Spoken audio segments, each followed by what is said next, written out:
Ancient history of Vienna. Before the present-day Vienna came into being, the site was occupied by Vindobona, a Celtic settlement, later taken over by the Romans and turned into a military camp. That's when the history of Vienna really begins. The camp was founded in this area in the 1st century AD, by Emperor Legio X Gemina in the inner city of what today is Vienna. In the year 212, the settlement was granted the status of municipum, after colonia, the second highest class of a Roman city. The avenues of the present-day First District of Vienna show where the camp walls and the moats were located. During the chaos of the migration period in Europe, between 300 AD and 700 AD, the Romans left Vindobona.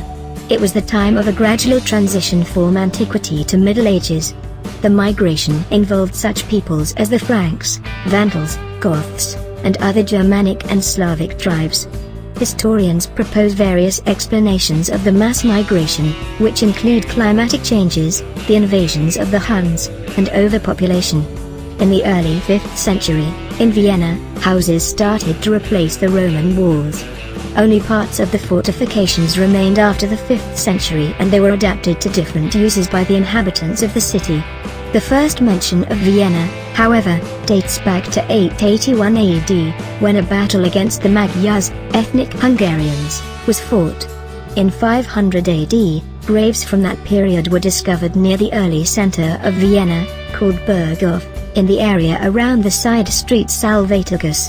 Byzantine coins from these times have also been unearthed in present-day First District, providing a proof of considerable commerce that took place in those years. In the 6th century, the area was controlled by the Germanic tribe of Lombards, and Avars who were followed later by the Slavs.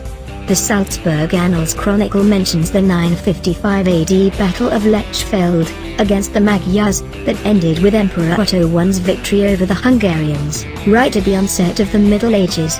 Medieval time to the 18th century. In 976 AD, the Margraviate of Austria came under control of the Babenberg family, who ruled Austria and developed Vienna throughout the Middle Ages.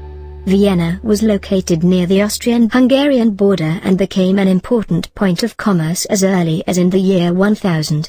The Margraviate was a medieval province ruled by a margrave. Its territory at this time corresponded to present-day Lower Austria. Vienna became the capital of the province in 1155, received the status of a duchy under the Privilegium Minus a year later and became the seat of the duke. Also, the Schottenstift, a Roman Catholic monastery, was founded at this time, after Henry II brought Scottish-Irish monks to the city. The Third of the Holy Crusades was a turning point in the history of Vienna. In 1192, Duke Leopold V captured Richard the Lionheart, and demanded a ransom of 50,000 silver marks that facilitated the creation of a mint around 1200. However, Leopold's actions got him excommunicated by the Pope and he died soon thereafter. Around this time, also the city walls of Vienna were built. Their remains can be still seen today at the Stubenter underground station. Vienna received its city charter in 1221 and also gained the rights of a staple port, which meant that all merchants passing through the city had to sell their goods there, making Vienna a kind of a middleman in trade. Soon after, the city established a network of trade connections, including connections with some cities along the Danube and with Venice. In 1278, Rudolf I of the Habsburg dynasty took control over Austrian lands. The first chronicle of the city was written 2 years later by Jans Derenical.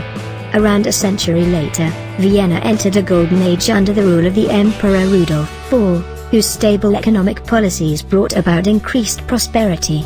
Rudolf was nicknamed the founder because he established the University of Vienna and initiated the construction of the Gothic nave of St. Stephan's Cathedral, a major landmark of present-day Vienna. In 1469, Vienna became the seat of a bishop, and in 1556 also of the emperor.